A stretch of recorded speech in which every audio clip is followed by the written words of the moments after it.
Hey, What's going on? hey, let's do this. Yes, So, indeed. if you're tuned in, welcome to Lena Unapologetic. I am the host, Lena J, unapologetically, and to my right is Beep, who is Vice President of Blast Music, which is the reason why we are here today. So, again, thank you for the opportunity. So, Indeed. before we get into our guest for tonight, which I'm really excited, even though we have never met before, Troy, we are Facebook friends, but I've been following this brother for years in a group that he created called the New Nerd Order. And Hank Bird is our guest. Hank Bird. What's up? I see you. Hey, Sekhmet. Welcome, And welcome. he's going to be talking about a movie that that he's writing. He had the opportunity to be a screenwriter for, and I'm going to let him talk about that. I'm pretty excited about that because All right. it's produced by 50 Cent and Mel Gibson. Whatever your thoughts are about either two of those guys, they are powerful, and it is what Right. it is. If you're in the chat and you know me from WC, throw up a WC Lions. If you're in Winston State, throw me up a SU. But after that, we're going to get into hot topics. Yes, indeed. So So, we got some juicy ones oh tonight. yeah, we had to.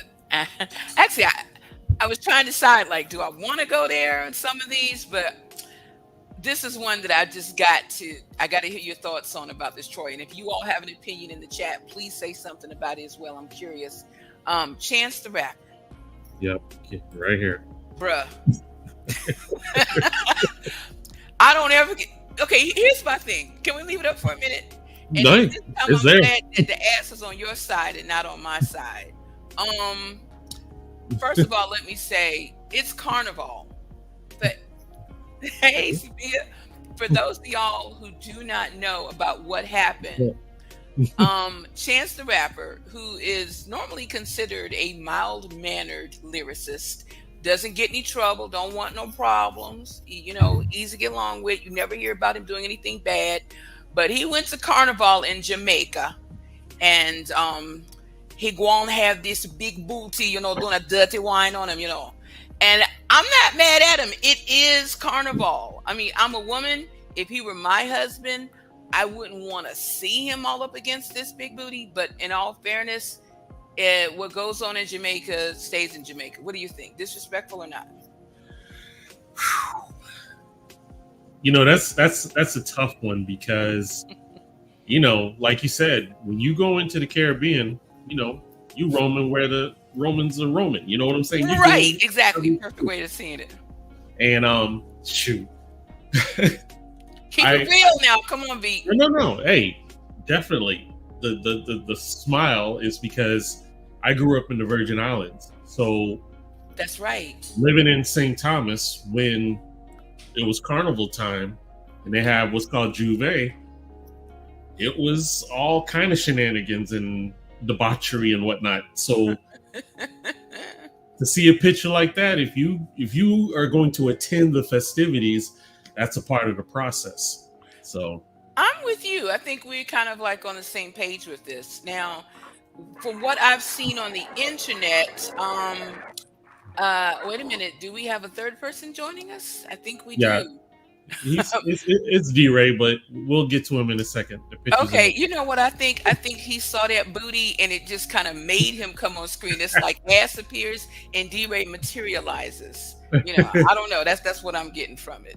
It's Chance last Mary. week, last week heard you. Is it too early to tell her to go to hell? Oh, we're live. I'm sorry. I'm so sorry. I don't know. Can we hear him? Can you hear his audio? Yeah, we heard his audio. But I mean, this picture is classic. Again, it does not bother me at all. It just struck me as funny that that's the moment that you came in. Go ahead, Let me remove the picture so D-Ray can give his 2 cents. please. Well, first of all, hey, how y'all doing? Good evening.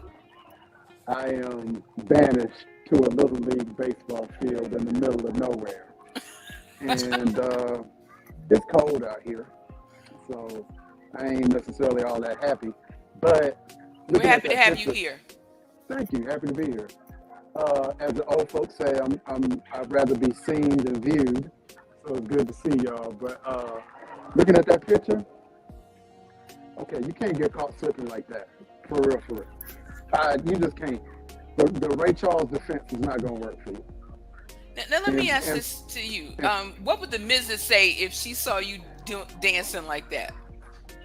see, the problem is, my particular missus has two sisters, a mother-in-law, and a bunch of hood cousins. It's on and popping. Yeah, it just would not end well. That would be my guess too. It just wouldn't end well. And if I get caught like that, I might as well just. I'm buying a one-way ticket to Puerto Rico. I'm And somewhere. you're gonna stay there. I'm staying there. Yeah. Well, okay, so we're all like somewhere on the same page. I mean, basically that's his issue, but what goes on in his house stays in his house. But moving on to the next one, we're going to switch the pace to something a little more serious. I had an epiphany during the time that, not like a Holy Ghost epiphany, but somebody changed my mind. You remember we heard about the woman who was responsible for Emmett Till's death? Mm-hmm. And everybody I know focused on her, including me. They were practically having like death parties, like happy that the woman was gone. It was like some end of the whiz, cue the Quincy Jones music, with everybody like dancing and happy that this lady was dead. And I wouldn't say I was rejoicing, but seriously, I no fucks given. And someone brought up the fact that Emmett Till, had he have lived, he would have been older than Bernie Sanders. And we forever see him as 14 years old. In our minds, he's that 14-year-old boy, but he's truly one of our ancestors. So this is an artist rendering. It's actually AI art that D-Ray was able to do for us, because I basically was like, I am a full-time artist and I do not fuck with AI. So I cannot bring myself to actually do that. But I will say one thing about the AI movement. When you need something in a pinch, there you go. Can we say that? Most definitely. Yeah. I mean, that's this is food awesome. artwork. Yeah. Good job, D-Ray. Wow. Thank you very much. I don't know if it's my time to talk yet, but please do. I want to hear from y'all on your thoughts on it, because it breaks my heart looking at it. Emmett Till's story is the reason that I have a history degree. When I first learned of the story, it affected me in a very, very profound way. And so when you asked me to do this, it just kind of triggered me, because it's just like, wow, he really would have been older than Bernie Sanders. He would have been in his 80s. Wow. And if I could take us back a couple of years to the HBO special Lovecraft. That we love. All of us blurs, we loved it. Absolutely. The thing that I think unnerved me more than anything in the entire series was the first time an actor actually played Emmett Till on any type of screen, any type of TV series, any type of movie. And it was unnerving because, like you said, there are three ways we see Emmett Till. We see him in those first two pictures, and then we see the aftermath of what they did to him. Yeah. And sometimes it's very difficult to realize that was a human being, that was someone that breathed air, that loved his mama, that loved to play with his friends, and the brutality that he was met with for such a small thing, if it was a thing at all, it's just unnerving. So, did I celebrate that woman passing away? Not really. Yeah, me either, but I wasn't sad. I wasn't sad either. As a matter of fact, I was actually glad that Emmett finally got some justice. He got some justice from the one true judge of the universe. So there you go. What say you, Rest in peace, Emmett. Yeah. It is kind of mind-boggling that to know that if Emmett Till was still alive during this time, that he would be as old as Barry Sanders. And Yeah. it's like, like you said, our minds got trapped to him being a 14-year-old. Forever a teenager, exactly. And it was kind of like the fuel or the catalyst to keep that hate burning in regards to this woman. Now, granted, she should have paid the price. It seemed like she didn't. She maybe now let God sort it out. That's not for me to judge. But yeah. Can I piggyback on that real quick? Absolutely. One of the things that I think we might be overlooking is the fact that maybe she did pay for it. That's what my Facebook friend said to me, Stacy. Yeah, She's like, she suffered. I wasn't trying to hear it at the time, though. Right. Nobody was. But yeah, nobody really wanted to hear that. But at the end of the day, think about it. She had to carry that for 60 years. Yeah. That she was responsible for a 14-year-old kid being lynched, stabbed, shot, drowned, and left at the bottom of a river, all because of what? And she had to walk with that. Everybody else that was involved in the case, including the murderers, they passed away already. Yeah. So it was just her. And she couldn't walk into a place and people know her name. You know what I mean? She had to really live in hiding. So, but once again, at this point in the game, eternal justice for Emmett. So, yeah, you can end on that note. I mean, as far as I'm concerned, I will say one last thing. I think that people can do what they want to do, but I'm going to try and focus not so much whenever somebody is comes it's dead at the it's a Black Lives Matter situation where there's been racism or some type of police brutality where there are suspicious circumstances.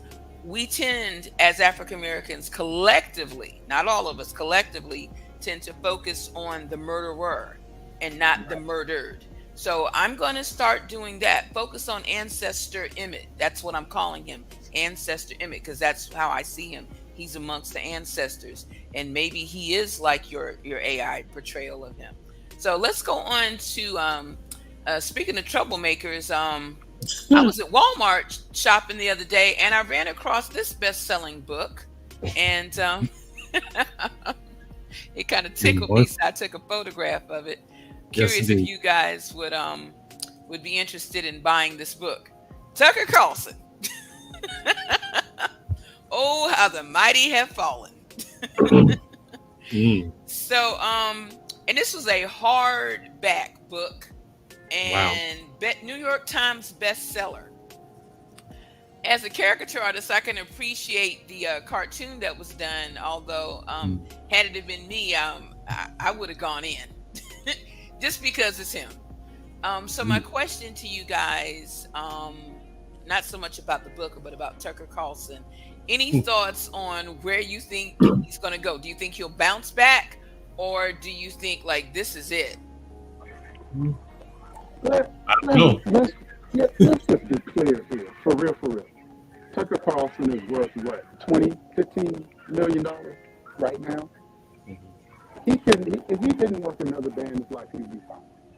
So thank you. The fact that he, has the fact that he, might be without a job right now, the fact that Russia offered him a multi-million-dollar deal to go and do the news in Russia, the fact that Donald Trump has created his own media company that Tucker and a lot of other ones might be, starring in, the fact that CNN is offering him a position. Wow. You just never know. It's like that. You just never know. It'd be nice if the rest of us could get fired from a job and bounce and have that to fall back on. I mean, I'm self-employed, so hey. And you know what would be funny though if he got hired by BET? Now, that would be hilarious. Oh, I would tune in for that. I promise you, every Friday night or whenever it came on, just to see what he would say. That'd be some must-see TV for sure. Bring in Don Lemon as well. So moving on to another topic. I don't know if you guys had a chance to look at the Met Gala pictures, because every year celebrities come out and they follow a theme that the public may or may not be aware of. But what tends to happen is someone's going to post these pictures online, and regular schmegular folks like us are going to weigh in on our thoughts about how crazy looking some of these costumes are. In this case, I was happy to see this picture of this young lady, although I didn't know, I'll be honest, I didn't know it was a woman at first. Brittany Wow. Griner is free and living her best life. No doubt. That picture is dope. I love it. I'm curious about y'all's thoughts, and I'm going to keep it a buck with y'all. When I saw this picture for the first time, I took one look at Brittany, and I'm used to seeing her with dreads and basketball clothes and whatnot. Right. So I see this picture, and I was like, dang, he could get it. Little young tenderoni. But, and then somebody in the chat that I was looking at said, that's Brittany Griner. But I wasn't the only one. A lot of us thought that that was a guy. And I was like, dang, does that make me gay now? I mean, that's not the plan, but I'm just gonna keep it a buck. She fine. Hey, we gonna keep it real. This is unapologetic. Unapologetically. Growing up, I got duped and thought Boy George was the sexiest woman I've seen in a long time. Oh, that's a whole nother show we got to do. I'm just saying. Fooled us. I've been duped. Cue the crying game. So, okay, now I know that D-Ray's got something to say about this because he's a big Brittany Griner fan. You know what? First of all, the official position of Blast Radio and Blast Media is we do not judge. So, live your best life authentically. Do you? Brittany was, I want that suit. Brittany, live your best life, but that suit was dope. So I like that suit. Hold on, can we read this one real quick? But I didn't do it. Just say, I don't know if you can put it back on there. Before that was Elliot Jackson, and he said she's living her reality, and I completely agree.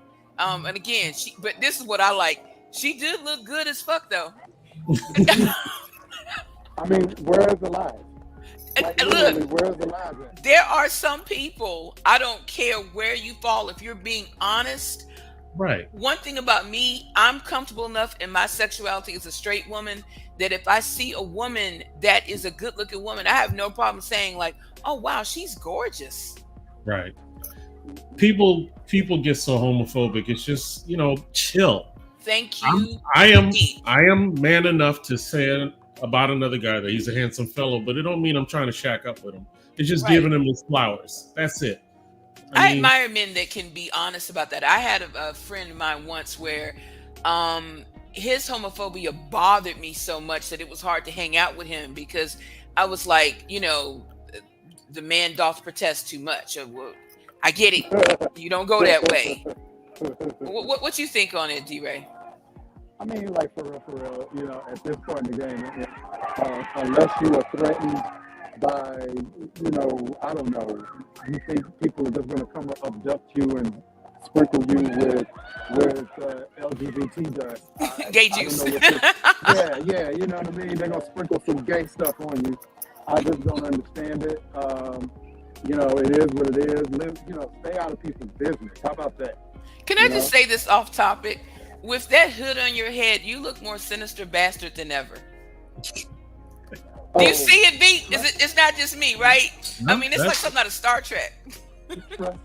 Trust and believe. I feel more sinister bastard because one of the things about North Carolina is right at this time of the year, spring and winter are fighting for custody. Well, tonight winter won. So yeah, Mother Nature is a petty bitch around these parts. She'd be like, "Let's make it snow tomorrow. Why not?" Look, I'm cold. The game started late. Ain't no coffee out here. I done had to hook 3 kids to let them know that I'm going live. So, Did you say you hit some kids? Oh yeah, and dare them to tell somebody. Can we strike that from the video later? Yeah, we'll have to. I mean, on your crimes, D-Ray. Hey, look, I didn't say what kids, but one of them might have been mine, but still. I don't know about y'all, but I'm suddenly picturing Anakin at the end of the Sith movie when he's just taking out everybody, taking out younglings. Oh, Yeah, geez. and when Anakin went, and not just the men, but the women and the children too. You know, we're not even gonna go there. Matter of fact, that would be a good question for our guest when we bring him out because, you know, I don't know if you guys are familiar with Hank Bird's work, but he has a series called Blurs. And honestly, I had never heard the term until I heard about his series, and I was like, I feel seen. I am a blurred. And for those who can't figure out from the context, a black nerd. Some would argue we don't need the name, but I like it. I like blurred. What y'all think? Y'all like the term blurred? Oh, I love Blurred. I love it. I'm trying to get a T-shirt. Well, we're gonna have to talk to him about that. Hopefully you'll stick around and he can let us know about his merchandise. But before we go on to Hank, I want to do some shout outs, okay? We're gonna do some shout outs. As a throwback to Tom Joyner, we don't do shout outs, but if we did, I will start the shout out by saying I would like to shout out my daughter, my baby girl, and her classmates, Brianna Drakeford. There they are. What you're seeing in this picture are these four young black women are students in North Carolina A&T, Aggie Pride, and they won not one, but 2 awards at the Engineer Expo, the 10th annual Engineers Expo. They beat out 200 other students, and I can't tell you what their invention is about, their demonstration, but let's just say they had engineers come up to them after they won their awards, telling them, get this a patent immediately, and wow, you ladies should go on Shark Tank.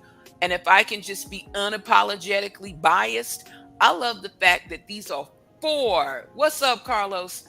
4 beautiful young black scientists to be that will be graduating this month in another week. So shout outs to Brianna, shout outs to Tiara, shout outs to Essence, shout outs to Lisa. Absolutely proud of you, young ladies. Good job. Shout out to some young queens in STEM, for real. Right. We need more of that. Congratulations to them. Yes, yeah, I had to do that. So yeah, I'm biased. By the way, my daughter was the one in the yellow pants. It's like, which one is your kid? They're all my babies. I love them all. I do. But I'm proud of them. So Aggie Prides, shout out. Indeed. Hey, real quick, I want to shout out to Blast Radio. Woo! Music. Hello, bang, bang. Blast Radio 247. We are official finalists for DJ Radio of the Year. So that's to my man Elliot Jackson, to myself, and my man D-Ray. D-Ray. In the house. Congrats, guys. We made it. Well, not all the way, but we're one step closer. We're claiming it. We're taking all the awards just like my daughter did. We're taking everything. We'll take that, all of it. Get them all. Yeah. Then we're going to go down to Magic City and take awards. No, we're not going to do that. Okay. No, yeah. I was with you with that. Yeah. And then now you got to go to Puerto Rico. Yeah. No. We have a strong non-disclosure agreement in Blast. So, yeah. See, what had happened was it was Lena's fault. No, thanks, Carlos. Exactly. She was trying to find Brittany Griner. Right. So she thanks, wanted to explore some stuff. Right. So how about this, Miss Lena? We're almost at the halfway point. Okay. Let's go ahead and play the Blast music of the Blast Artist of the Week, so that we can then bring in Mr. Hank and you guys can just ride out on the convo with that. That's what's up. Will I ever get the melon ad though? I keep asking, but I want to have be that way. Melon. Melon. Relation. Melon with you. Play my song. Yes, indeed. So tonight, the Blast Artist of the Week is my man Jay Morris, and this is Jelly. Let's check it out.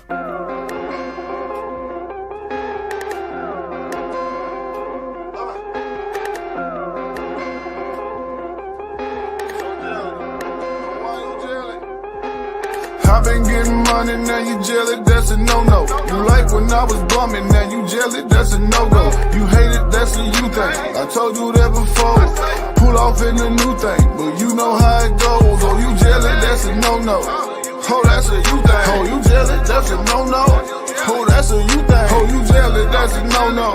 Hey, that's a you thing. Oh, you jelly, that's a no-no. But we already know that. We got the same 24. If I can get it, you can get it too. You jelly, that's a you thing. Be mad at ducking placing you. You will get was candy blue, speed out just like a racer do. If you don't get the picture, fuck it, I'm erasing you. Boost look like they do on. Ain't bothered about what you own. But you are not a boss if you ain't never put your crew on. Stepped out to something new on. My money got a blue tone. They say y'all think I'm Kevin Gates. I pull up with 2 phones. Cell phone ringing, I'm bobbing. I wanna do my dance. Say she wants a stick. She love the view through my sweatpants. She like through these Ray-Bans. Picture perfect is clearing up. I see what you're doing, but you don't do it good as us. I've been on a mission. I'm patient. I watch it pay off. I put in the work, all the grind, and ain't take a day off. Had to get the muscle. The work that I got to wait off. Ballin' like the playoffs. I won't take a day off. I've been getting money, now you jelly, that's a no-no. You like when I was bumming, now you jelly, that's a no-go. You hate it, that's a you thing. I told you that before. Pull off in the new thing, but you know how it goes. Oh, you jelly, that's a no-no. Oh, that's a you thing. Oh, you jelly, that's a no-no. Oh, that's a you thing. Oh, you jelly, that's a no-no. Hey, that's a you thing. Oh, you jelly, that's a no-no. But we already know though. This ice keep my neck froze. I'm easy go with the petrol. I gave her just a piece of me, now she don't wanna let go. I gotta live my dreams for all the times that I've been slept on. You ain't what you say you is, really, I think you stepped on. Been stepping through the section, more liquor than I got friends. She ain't been behind the velvet, I might let her in. Don't count the bread that I spend, no need, I get it back quick. She thinks she an actress, we cut the scene on the mattress. Tilt the word off its axis, I get it, that's why you mad at me. If you can't play your role, don't expect to get a bag with me. Every win come with casualties, I see the way you switch up. I charge it to the game, move forward and night my wrist up. I've been on a mission, I'm patient, I watch it pay off. I put in the work, all the grinding, ain't take a day off. Had to get the muscle, the work that I got to wait off. Ballin' like the playoff, I won't take a playoff. I've been getting money, now you jelly, that's a no-no. You like when I was bumming, now you jelly, that's a no-go. You hate it, that's a you thing. I told you that before. Pull off in a new thing, but you know how it goes. Oh, you jelly, that's a no-no. Oh, that's a you thing. Oh, you jelly, that's a no-no. Oh, that's a you thing. Oh, you jelly, that's a no-no. Hey, that's a you thing. Oh, you jelly, that's a no-no. But we already know though.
Wow, I think we're gonna ever get through that. Yes, indeed. That took So, forever. Okay, if you- so it One takes second, Miss Lena. I'm sorry. One sec. If you are an artist or even an up and coming comedian or spoken word poet that would like to gain some exposure, you can go to blastmusic247.com and register for free. That's blastmusic247.com, changing the industry one artist at a time. Alrighty. We try Mr. Hank again. Okay. All right, Mr. Hank. Hey, can you hear me? Yeah. Yep, I can hear you. We can I'm hear trying you. to. I started my camera and my lights on. So I'm not sure. Oh well. So my some sci-fi shit tonight. Yeah, my camera light is on. I think his camera decided to go on strike. With the rest It's of the okay, night. Hank. We're just glad you're here. We can hear your voice. So I'm just welcome to Lena Mm. Unapologetic and Blast Music. Thank you for tuning in. Thank you for having me. Absolutely. You know, I'm gonna go ahead and start with the questions, but if I can introduce you. Okay, they popped on out. So let me start with this first question. So I know you're a screenwriter, but I have to ask, why specifically film? What is it about that? Because you could have been a novelist, you could have been a playwright, at least, I mean, anything within like that discipline of writing. What Mhm. is it about film that attracted you? What like that I want to tell my story this way? Um, well, I became a writer. I was always a writer. So since I was a kid, I was always a writer. And then something happened along the way. I fell in love with the process of filmmaking. That happened for me when Tim Burton's Batman came out, and I Oh, probably wow. yeah, and I probably went to the movies, man, probably a good 10 times and saw it in the theaters. And I would sit there and look at who did what on the film and became fascinated with that. Um, I love that it's- movie. I'm with you. It didn't make me want to be a filmmaker, but right. it made me want to go and see it over and over and over again. Right. So that was the first piece. And then we ran into the 90s and then the late 90s, which was like kind of the black film renaissance, where you had, Yeah. Julie Dash and Spike Lee and Matty Rich and Oh, Mario wow. Van Peebles, and all these guys were making Yeah. films, you know what I mean, and that looked like me. And I'm on my Right. way out of high school, and I'm like, well, I want to do that. I want to write films. I didn't become an actual filmmaker till later, but I wanted to, I had the dream that every screenwriter has. I'm gonna write a script. It's gonna sell for $1 million, and I'm gonna be rich and famous and all that shit. But yeah, that is Right. that Get that back on your yacht. yeah, right, right. But then life happens, and that didn't really happen for me. But the dream to still write films was always there. That's what's up. I gotta tell you, I feel like, and even though we still haven't met, we're meeting through camera talking. You and I are around the same age, if I can go be so bold to Mhm. mention your age, right? I'm 51. Okay, yeah, we are the same age, but I got you by a couple of months. I'll be 52 in September. Mhm. And from what I've been seeing on social media, like you are in your winning season. I mean, you've been like doing big things, but it seems like it's really starting to pick up the pace. Do you feel at 51 that there is this urgency under you where you like I feel like that's an obvious question, but do you feel like there's any pressure to feel like you have something to prove, that people have this they put their own what's the word I'm looking for, because I've experienced this where if someone feels like if they didn't get a certain mark by 25, it's a wrap, and I'm like, no, I have stories Yeah. upon stories of people Mhm. who came into their renaissance like at a seasoned age. What are Yeah. your thoughts on that? Definitely. I mean, there's no time limit on Thank you. dreams, unless you trying to be like a gangster rapper at 50. Oh yeah, yeah, I think we all agree So on that. I think you're a little old for that. But It's a time other limit on hip hop. I'm sorry yeah, if you're listening. I it's hate time to to hang kill it the up. dreams. Yeah. But being a novelist, a writer, a filmmaker, an actor, look, Sam Jackson had become famous till he was in his 40s. Mm, And so certain people didn't make it until they were older. Um, Estelle Alfred Getty. Yep. Alfred Hitchcock didn't make it until he was older. You know what I'm saying? Wow. So yeah, he wasn't a young guy when he made it. When we first saw Alfred Hitchcock, he was already old You're right. I've never seen young pictures of Alfred Hitchcock. because he wasn't around. So yeah, it's never too So we're old getting to coffee never for too somebody. old to pursue whatever it is that you're pursuing. I'm actually grateful that success didn't find me in my 20s, because I was a totally different person in my 20s, and I don't think that I would have appreciated nor would have survived the experience had I made money in my 20s like that, or had I broke out in my 20s. So I'm kind of glad it happened late for me. I feel you. Also, if you had a family you were raising, because I Right. know that in addition to being a screenwriter, a filmmaker, you're also a parent, and at one time you have the wife, the kids. Hmm. So sometimes, because I'm dealing with that too, I have two children, and now that they're both graduating respectively from college and high school, I feel like now mama can really get in her swing of things. You know what I mean? Right. So I imagine, you had that. So moving on, I want to ask you this juicy question here. Okay. Do you think that Black people are obligated to support Black cinema, even if it looks like it's going to be a dumpster fire? No, no. Nobody owes us anything. As a creator, I'm a creative, so a filmmaker myself. So nobody owes me anything. I would love it if we did support one another more instead of criticize one another more. That's a whole nother thing. But Yeah. no, I don't think anybody's obligated to do anything for us. It's appreciated like a mofo, but you don't have to. You know what I mean? You don't have to see what I make, or you don't have to support me. And also, I would say to that, artists shouldn't internalize that either. Yes, speak on it. Artists shouldn't because I've seen a lot of artists give up because they didn't feel like their support was there. Their support wasn't there for them. And usually when people aren't supporting you, there's probably a reason why. Sometimes you got to check yourself. Thank you.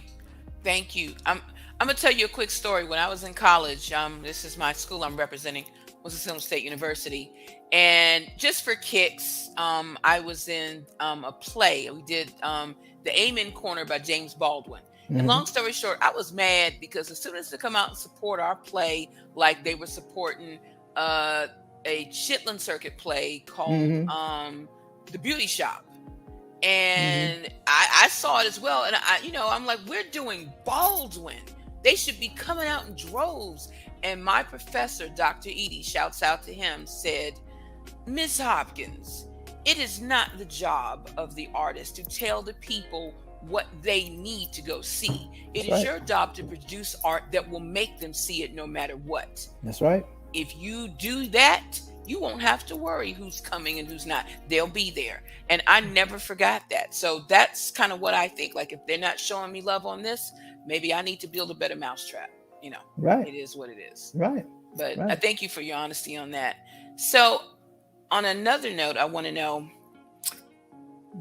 before we get to the big question about the movie that you're working on, tell me about your TV show Blurreds, because when I saw that, I was like, oh, wow, that's for me. So Blurreds is a labor of love. It was something that I wanted to do for a long time. It was, I feel like there's a lot of misconceptions about who we are and what we have, how we've typically been portrayed in popular media.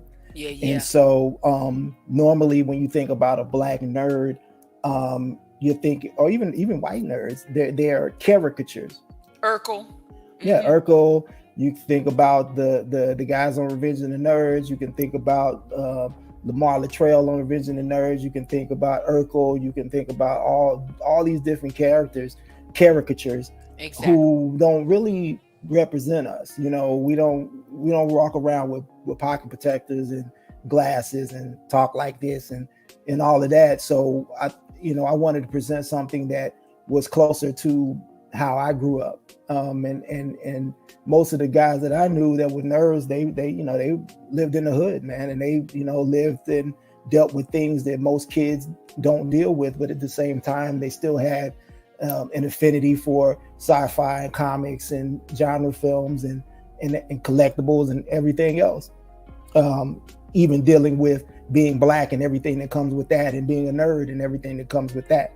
So I wanted to present a show that didn't deal with the stereotypes of the caricatures, rather just tell a story about, three guys who are high school friends, who are childhood friends, who two of them get fired from their job, and they decided to revisit a comic book idea that they had in high school called Subatomic Sam. And in order to pull it off, they have to recruit their friend Warren, who they've been estranged from for 5 years. So it's about reconnecting friendships, and every episode has a theme to it. First episode is about Black men reconnecting, and the second episode is about fatherlessness, and then the third episode deals with women not coddling fuckboys. Oh, okay. Yeah, that right there. Now I know where to find it, but can you tell everybody where they can find Blurs? It's on Tubi. Okay, you guys hear that? And I'll put that maybe on the chat later, and I'll put it on my social media, because the show's been around for years. You know, how many years has it been around? At least 3 or 4? About 3, yeah. Yeah. I was talking to a friend of mine the other day. He's like, "Oh yeah, I'm familiar with Hank's show." So I just want to say, as a lifelong gold member Blurred myself, thank you for putting that out there and not having the stereotype, because you know it does get old. Matter of fact, I want to ask you, what bothers you the most before I ask you about your film project. What bothers you the most as a filmmaker about what trope, what stereotype about just like Black cinema, period? Or no, we'll go beyond that. Just in the movies, what are you tired of? Like, for example, as much as I love this, I'm a bit tired of the 4 girlfriends in the big city who are single. Mhm. And don't get me wrong, every time they put a show out like Sex in the City or Harlem, I'm right there. But it does get a bit old. If you had a budget to remake a movie where you saw that stereotype, what would you change about it? Like, what annoys you as a filmmaker about those stereotypes, and what movie would you make if budget was not a matter? What would you remake that where you felt like they took that left turn at Albuquerque? Well, the answer to the first question is that what I get tired of in Black film is that we only stick to 4 or 5 different types of films, and those are the hood/urban film, 1, the family drama, 2, oh yeah, the rom-com, 3, just a regular comedy, and the biopic. Yeah. Oh, And don't forget Black trauma porn. Yeah, that we don't make those. That's white people make those. Good but point. Good for point. their entertainment. Yeah, they make those for their entertainment. So Ooh. we don't make that. But yeah, so we usually stick to that. We usually stick to those genre. We don't really, until recently, we haven't really ventured out into horror, fantasy, or sci-fi as much in the mainstream as we should. Yeah, thank you, Jordan Peele. Right. And so what the pushback that I get from people is that, well, I mean, we can't tell our story if we make it make believe and all this, and I'm like, that's not accurate. I said, that you can put anything in anything. You can hide the medicine in the candy with any genre that you want. Whether it's horror, whether it's sci-fi, whether it's fantasy, you can do that. I said that white filmmakers have been doing it forever. We can do it too.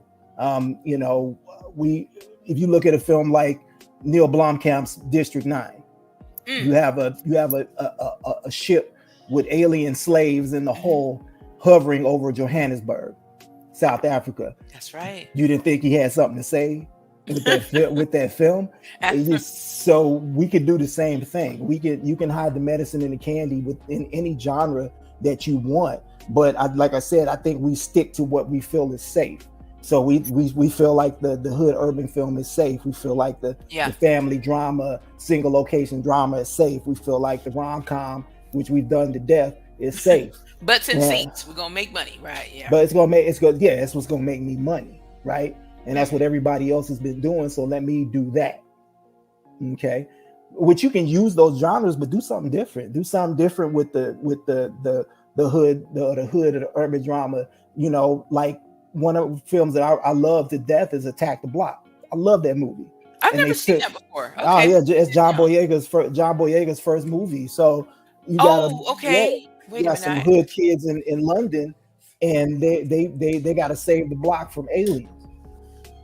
you know. Hmm. And so I'm like, you took the hood urban drama and you added some comedy and sci-fi into that, and it You made a great remix it. film. Yeah, you made a great film. So that's a good word. We could remix some of these genres that we've been putting out, do something different. Thank you. By the way, I'm going to give you a quick compliment I've never told you before we move on to this next question I wanted to ask you. Because I had a whole bunch of like excited, like, oh, I got to ask him stuff about this, that, and the other. Um, we spoke about Lovecraft Country when we were Mm-hmm. doing Hot Topics, right? Mm-hmm.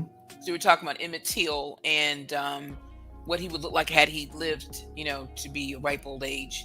Mm-hmm. And I don't know if you knew this, but I found out about what happened in Tulsa, Oklahoma because of you. Oh wow.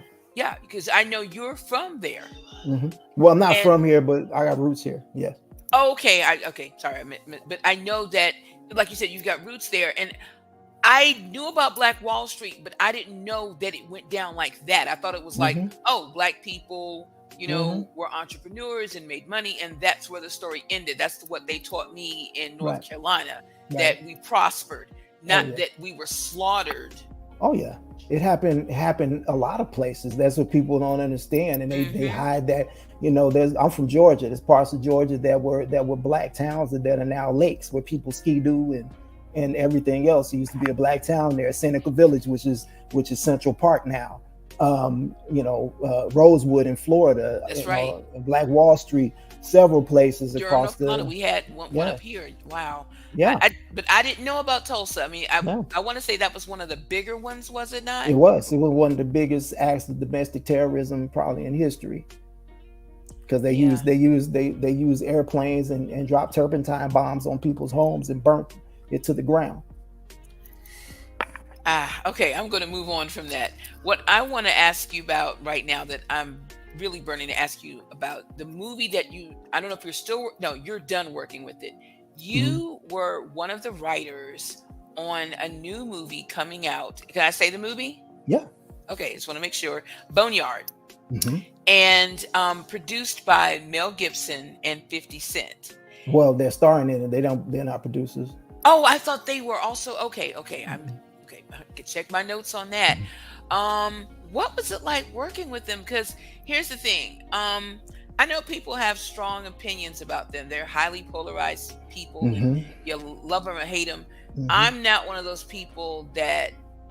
Anyway, what was it like? Because I just want to know it, because it would have been a dream come true to just meet them. Well, unfortunately, I didn't get a chance to meet either one, which is usually how it is with a lot of us screenwriters.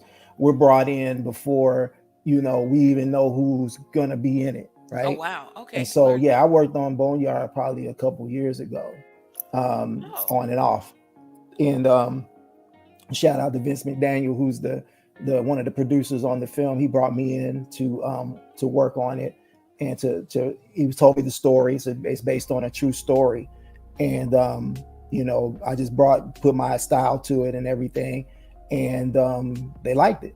So wow.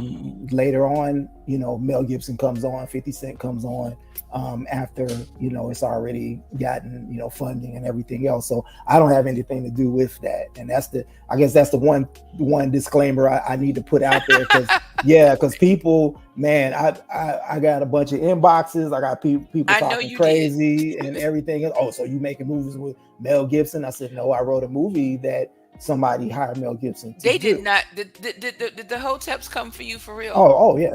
I had hoteps. I had the most fearless people ever in the world is middle-aged white women.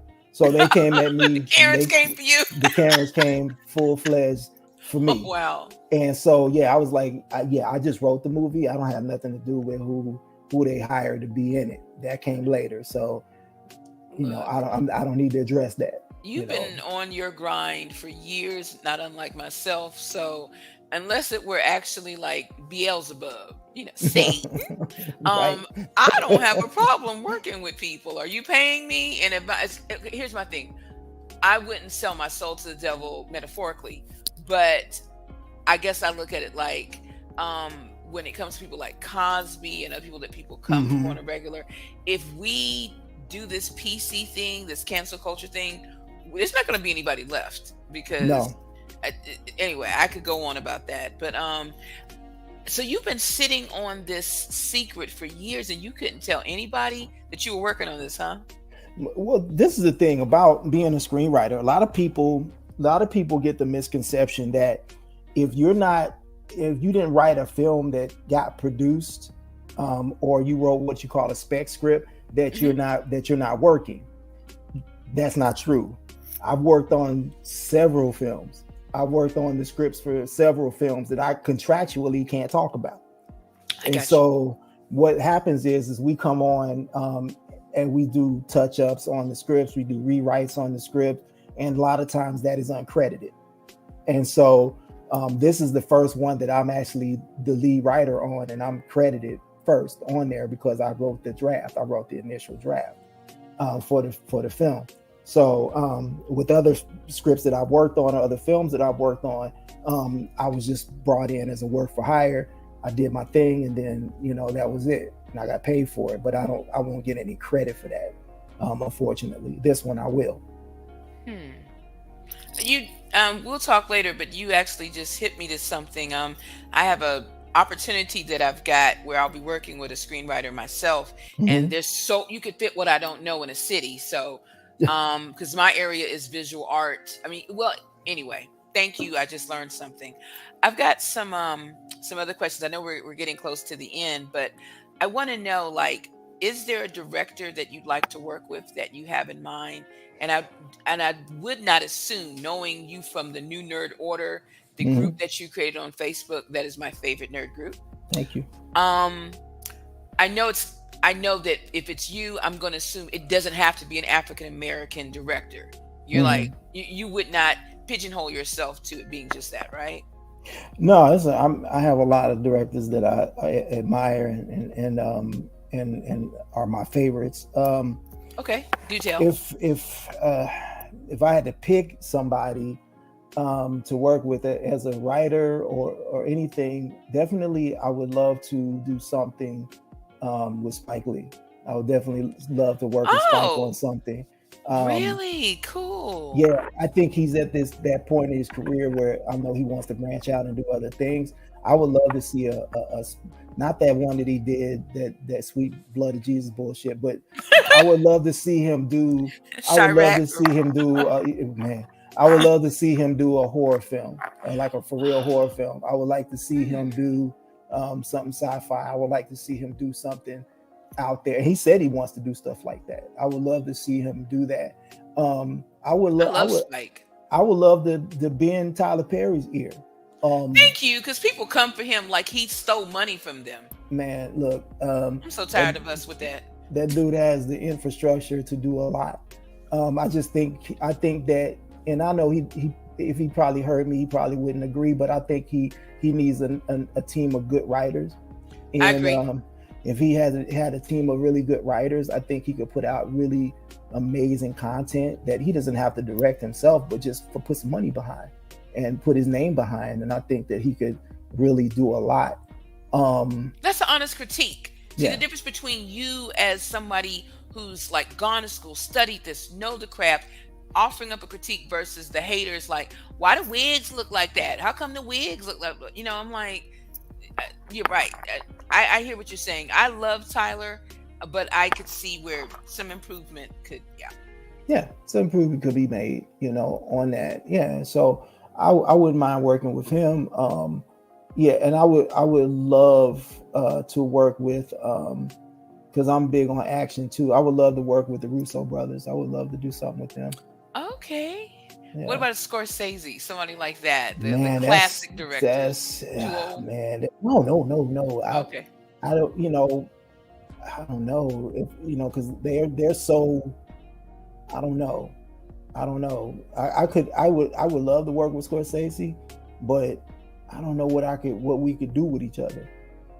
I'm not sure what Don't kind do of a project mafia we can movie. do. Nah, I ain't doing that. No, I definitely ain't doing that. I don't know what kind of movie we would do together, or what we could do together, Hmm.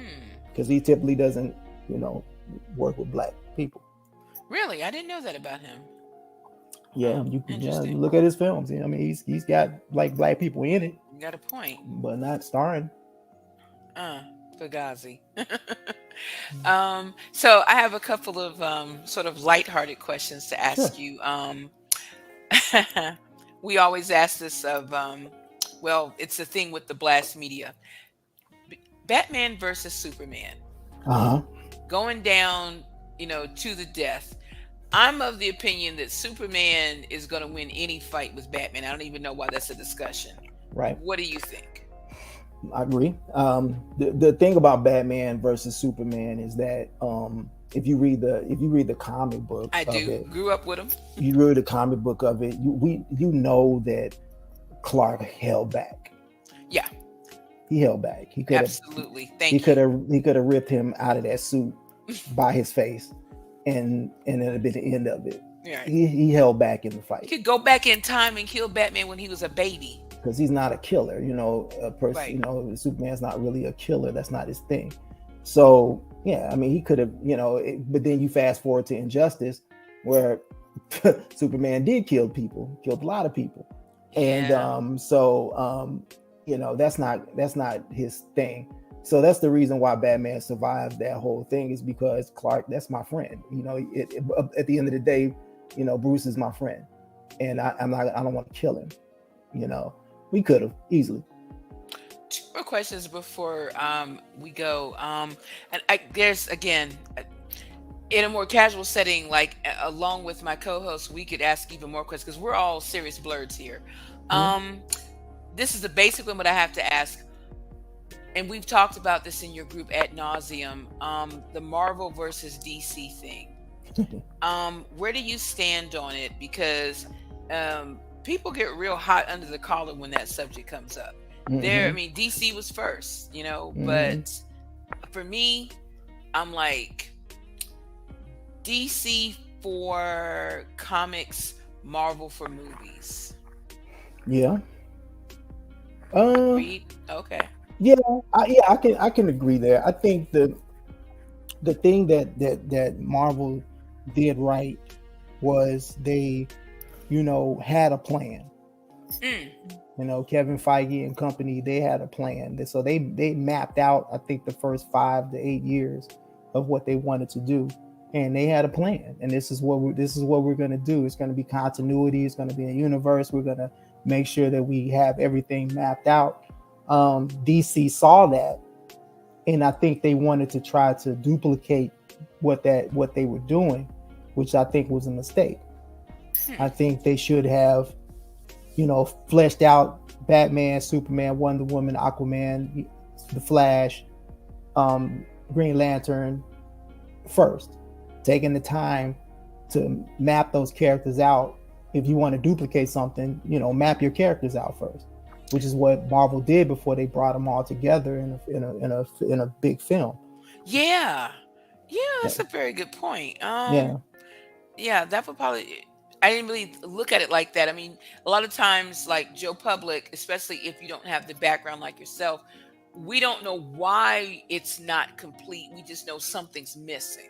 I'm not really sure, what to say about that. Well, so the thing about Warner Brothers is that, these are suits, man, and the thing about Disney is that they gave them their whole film. They gave them a Marvel film division, which is run by somebody.